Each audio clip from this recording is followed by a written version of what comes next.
What's good, everybody? It's your boy S.Craft Blendz back again with another barber tutorial, and today we have my man LJ in the chair, and I'm going to start out by just combing his hair, getting the canvas prep so we can go ahead and blend this thing.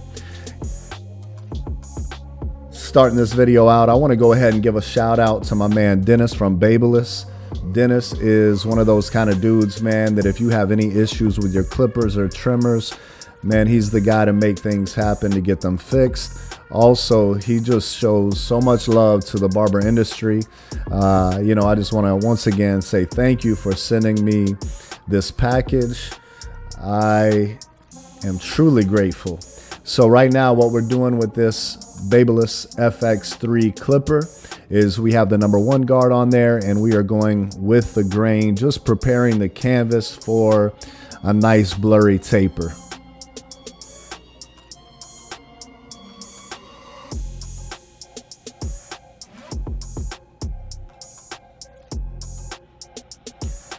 Still with that #1 guard on, I'm just going to go ahead and blend that beard lightly. And then I'm going to move up and just kind of blend in the taper area as well, just knocking out any dark spots that I might see. So once again, I went down with the #1, and now I'm just going up with the #1.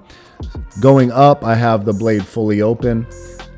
When I was going down, I had the blade fully closed.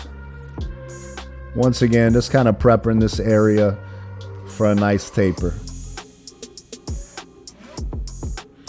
All right, so now we're gonna come in with that blade fully closed, just setting our guideline. And now I'm gonna open it up and just start tapering that beard in. One thing that I love about these clippers is that lever's right under your thumb. And some people get really confused with that. However, it's the same thing as the lever on the side. You're still doing open, halfway open, and closed, right? So it's the same process. So whenever I had that blade fully open on the beard, I went ahead and closed it slightly as I was working my way up to just blend that beard right on out. So now I have the blade fully open. Now I have it halfway closed. After I created that second guideline, I just dropped down, and then I closed it to knock out that bottom line. So now I have the 0 guard on, and I was just going down with the grain to kind of, blend that in a little softer blend. And now I have that 0 guard on there fully open, just working the corners, knocking out any lines or dark spots that I might see.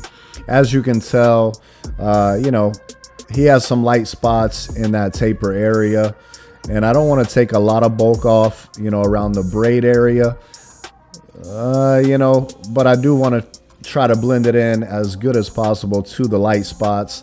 So that's what I'm doing, man, just using those corners to try to bring that blend together, and I'll come back in detail a little bit later. So with that same 0 guard on there, I'll open the blade fully open and just kind of tie that blend together in the beard as well.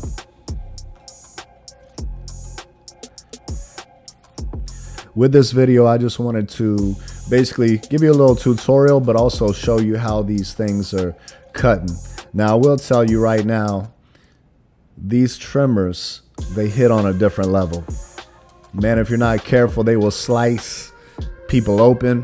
So for me, usually whenever I get something out of the box, I like to 0 gap it, and I like to make that thing as tight as possible. However, with this one, man, I pulled it out the box, and I pulled that blade back just a little bit because I did not want to cut somebody open.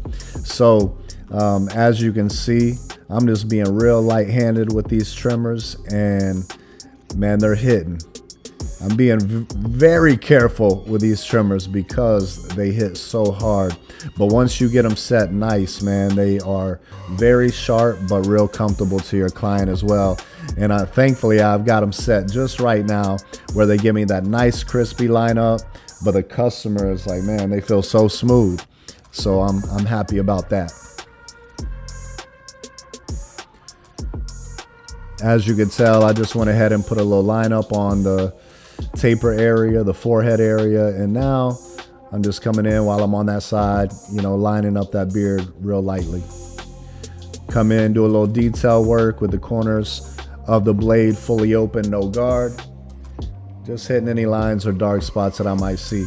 Around that C-cup area, you can tell there's kind of a little scar there. And that kind of moves back in the taper area as well. So I'm trying to work around that to get the best blend as possible. But some things aren't going to come out because they're dark spots or they're scars. So I'm just working around that. Cleaning up the back of the neck and around the ear. Once again, as you can tell, these things are hitters, man. Clean, sharp lines, and you don't have to press hard. Just lightly tap with these things, and you can go.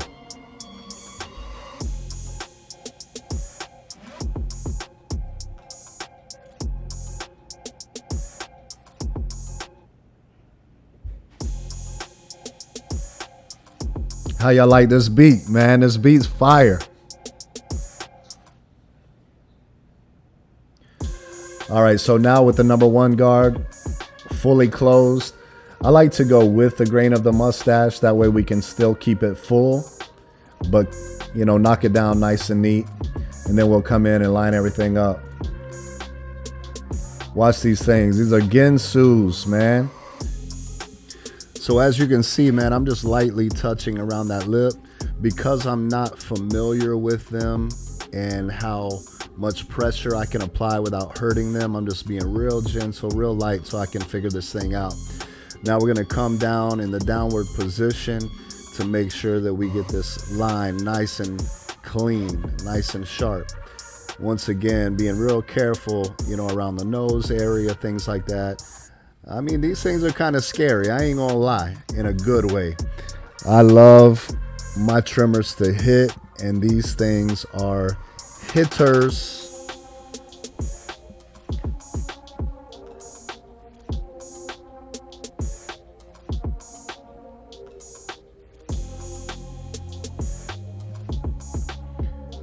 All right, so now with the number 1, I'm gonna come in and just clean up that top line right by his braids, being careful not to hit any of the braids or dreads. We just want to make sure that we knock down, there again, keeping it full, but we knock it down, you know, and just make it clean. One of the things that LJ tells me that he appreciates is, you know, when I cut his hair, that I try to preserve as much of his hairline as possible, because he's been to other barbers that push him back. So as you can see, man, I'll just brush those hairs down, and then I just real lightly tap the ends, almost those fine baby hairs, just to give me some kind of crispy lineup, not pushing them back, you know, trying to create a lineup that you really can't even see. And then I'll come in with the color enhancement and some hair fibers, you know, just to preserve that hairline and make it look more full. And then we'll come back in and line it up.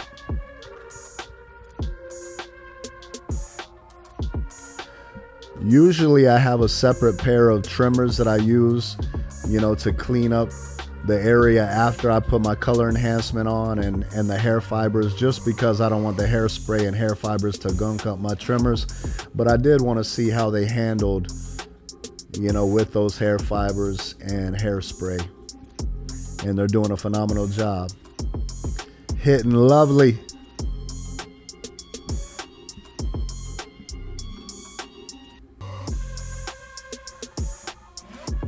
Man, look how clean them lines are.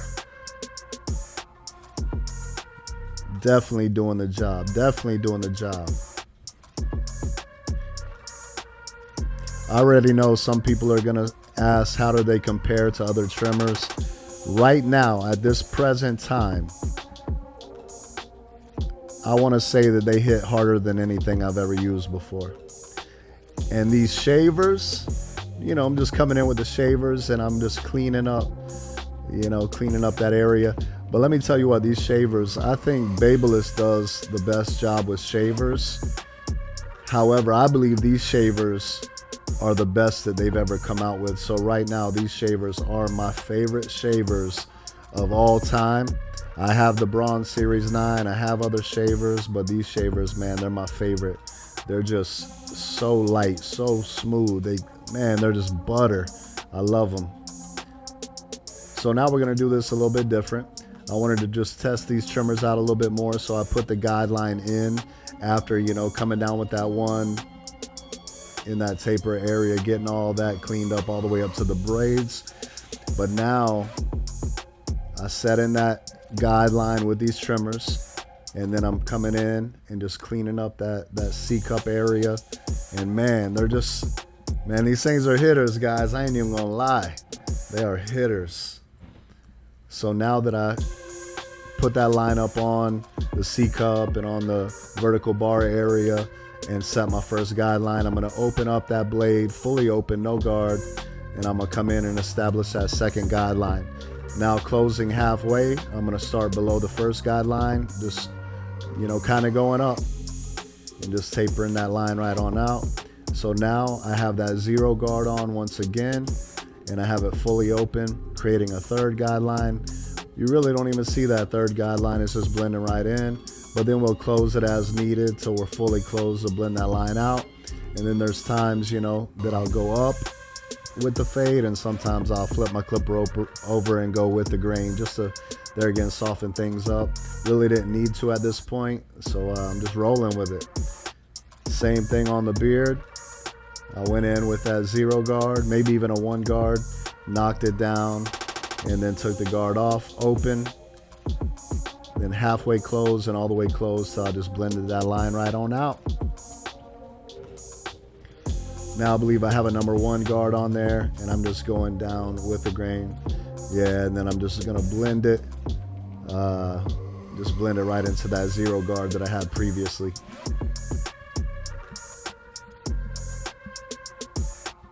Now doing a little touch-up work, any little dark spots, just using the corners of my blade there with it fully open, just to, try to create a better transition. Now coming in with the trimmers, hitting the back of that beard. Now watch this, bam, bam, bam. Man, things are hitters, guys.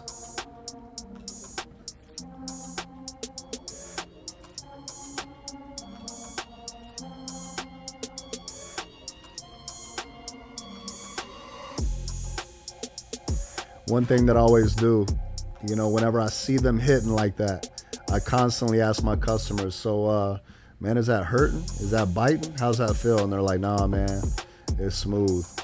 I'm like, perfect. Because I see them hitting, I just want to make sure they feel smooth on the skin, So there again, with the trimmers flipped over, we're just bringing them down to the line that we want to create on the beard, getting that nice sharp lineup.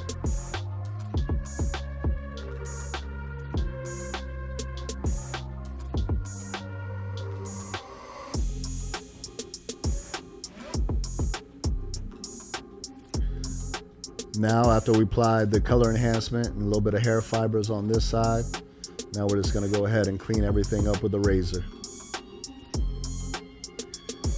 When using the razor, make sure you always pull the skin tight.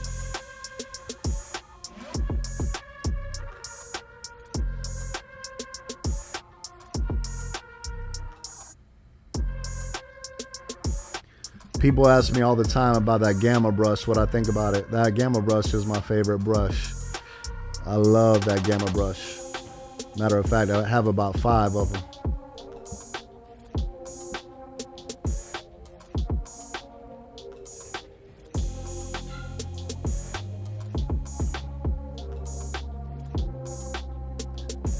Got my man Basio in the back doing what he does best.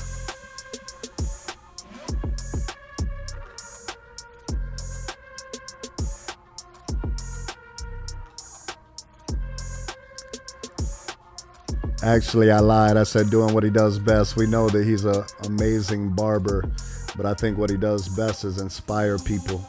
My man is a genius also when it comes to business. So many great qualities. I appreciate and love Basio so much, man. All right, now we're going to hit that back line with the razor. Just making sure we clean that up as well. I usually don't do the razor down on the neck unless they ask for it. A lot of people break out. So once we come in with the razor and we get all that cleaned up, I like to go back with the trimmers and just make sure everything's looking nice and sharp. And then that's when I come in and do my detail work. So I just have that trimmer fully open, and I'll close it as needed just to make sure that thing's looking blurry.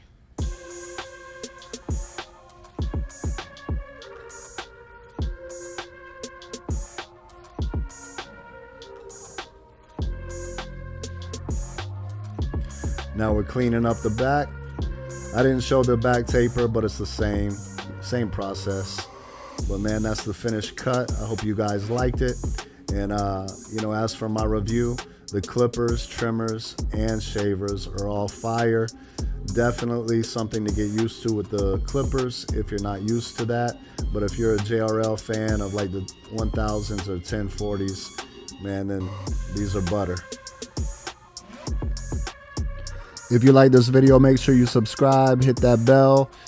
And if you're not following me on Instagram, make sure you do that at S.Craft_Blendz. Until next time, God bless you guys. Peace. I'm out of here.